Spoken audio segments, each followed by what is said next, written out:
Hi everybody, my name is Claudia Kaiser. I'm a holistic nutrition coach and owner and founder of metabolism.com. And today I want to talk to you about authenticity. You might have heard that Bayer wants to buy Monsanto. And if you haven't heard it, I'm telling you. What you might not know is that I personally worked for more than 10 years for Bayer, which people find interesting, surprising, and sometimes even shocking, considering that by now I own a shop for sustainable and nourishing real food and provide holistic nutrition coaching services, which couldn't be more opposite. The thing is that I started to work for Bayer right after school. I did a program combining training on the job and business studies. And that was a time in my life when I had not yet figured out who I truly was and what my values were. And in general, I was living a life that, looking backwards, I would call rather inauthentic in many areas. But that changed over time. I adopted a more and more holistic perspective on health, meaning that for me, health was more than just taking a pill whenever you had some sort of pain, or to replace organs, or to cut off limbs whenever they would not function anymore. For me, disease was not something to fight, not our enemy, but our friend, who was trying to convey an important message to us and to draw our attention to areas in our life where we need to grow and to evolve. Now, also when it comes to food, I realized more and more the importance of good nutrition for health and well-being and for the prevention of disease. I bought organic food, I ate organic food, I promoted organic food while I was working for a company that produces pesticides and GMOs. Even though I was not personally working in this department, but it was still the same company, and I was giving my energy to this company. So I was definitely not in the right place. And I felt this as a growing conflict inside of me, a conflict that caused me stress, drained my energy, and made me just unhappy. So now I had the two options, leave or stay. At first, I seriously considered staying and trying to change things from the inside out. At one point, I even created a PowerPoint explaining the holistic approach to healthcare and suggesting a whole new strategy for Bayer adopting this point of view. And then I sent it to the highest Bayer boss at this point in time. I never got any reply. I'm not even sure the email ever reached him. But I concluded that this was not a very effective strategy, and certainly not a strategy that would be beneficial for my own long-term health and well-being. So I decided to quit, to leave the company. A decision that at that time many people thought to be crazy, because I was basically leaving a safe and well-paid job with many benefits, especially as being an expert, for a life with basically nothing. Lots of insecurities, professionally, financially. And so people told me that that was crazy. But on the other hand, they also told me that they found this very courageous and brave, and that it was something that they would never be able to do, even though they might not particularly like their job either.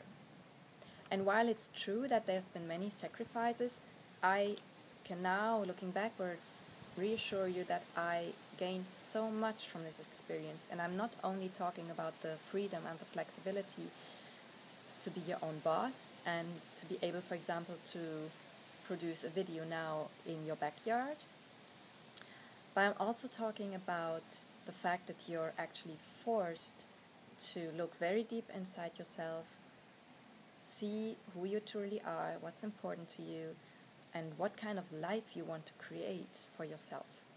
So in a way, my biggest gain has been authenticity. And with it, lots of joy, fun, and energy. So I don't have any regrets whatsoever to have taken that decision. Just like I have no regrets whatsoever to have worked for Bayer for more than 10 years of my life. Because I've learned so much, I've had so many opportunities. I was able to spend 3 years of my life in Spain. I studied an MBA, which is now very useful being my own business owner.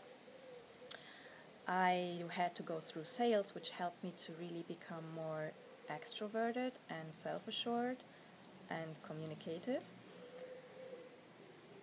And it also helped me to not fall into the trap that so many people in the organic or holistic world fall in, which is projecting all the evil onto the people working for the pharmaceutical and or the agrobusiness industry.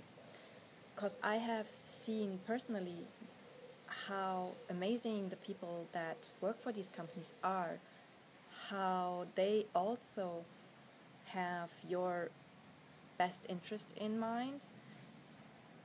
The difference is that they have a different idea of what that best interest looks like and how to get there and what it exactly means. So they have a different perspective on many things, they have a different worldview. Not necessarily because they are against any of what I believe in, but sometimes simply because they've never been in touch with, another point of view.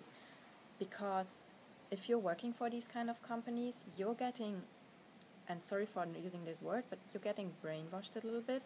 You're constantly being told that the only way to nourish humanity is by producing more food, by using pesticides, protecting the plants from pests, and developing GMOs. And you're never confronted with alternative ways of growing foods or preventing disease. I'm very happy that I've had the experience of really being inside these kind of companies and knowing how they work and knowing the people that work for them and getting an understanding of them. And it could be the same people that in the weekend you meet in the organic shop. It doesn't necessarily mean just because they work for these kind of companies that this is what they believe in. And here we're talking about inauthenticity sometimes. And I'm not saying that it's in all cases, but often people stay in a certain job not necessarily because it is completely in line with their values and who they are, but for other reasons, like financial security. Maybe they have a house, maybe they have children, cars, and it's just the comfort of not having to worry about how you're going to pay your bills tomorrow. So I'm not judging people who make this decision to stay in a job that's maybe not in line with who they are. But what I'm saying is that choosing to live a life that's not authentic has a price. And this price can be very high, because living a life that's not in line with who you truly are, living a non-authentic life, is inherently stressful, because in a way you're in constant conflict with a part of yourself. You're constantly wearing a mask. You're constantly pushing aside feeling of guilt, of disappointment, of regret.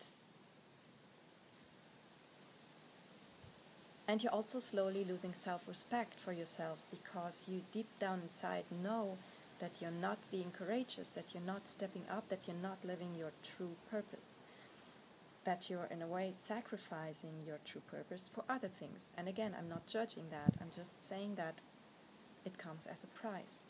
And this constant low stress can then be responsible for many of your symptoms, of your health, well-being, and or food or body-related symptoms, because constant low stress increases the production of stress hormones in our body, cortisol especially, and that can lead to inflammation, and inflammation is at the basis of most degenerative diseases. Chronically high cortisol is also responsible for inability to lose weight, for a decreased calorie burning, decreased fat burning, decreased muscle building, and increased fat storage. It can also increase anxiety, and when you're anxious, it's more easy to turn to food, to overeat, to go to comfort food in order to, numb yourself, calm yourself. So you see how all that can actually be related to you not living a life that's authentic. And so in a way, your symptoms are pointing to that and trying to make you aware of the discrepancy between your inner truth and the outer reality that you're living. So my message to you would be to see how and in which ways you can increase authenticity in your life, how you can be more authentic, how you can live and speak more what's truly true for you. And that implies, first of all, digging deep down inside to see who you truly are, what your values are, not what your father's values are, not what your mother's values are, not what your husband's values are, or your wife's, or your, the people around you, what they want you to do and the life that they want you to live, but what you truly want for yourself. And then to create a life that's in line with that. Practice what you preach. Find your true purpose and live it. Live the life that you're truly meant to live. Take the risk, because the rewards are just so incredible. And then watch your health, your well-being, and your relationship to your food and body change, transform. I know that for me personally, quitting my job at Bayer and starting up my own business and getting into the process of, really figuring out who I am and building my life based on that is what made a huge contribution to my personal healing. Yes, I ate more food, I ate better food, I nourished myself better, I slowed down, there were many things, but this also, living more authentically, I'm convinced was also a huge factor in that process. So that's what I wish for you. It's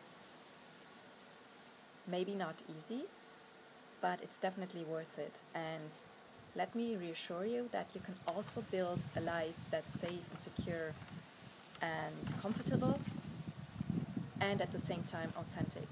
I thank you from all my being for your attention and see you soon again.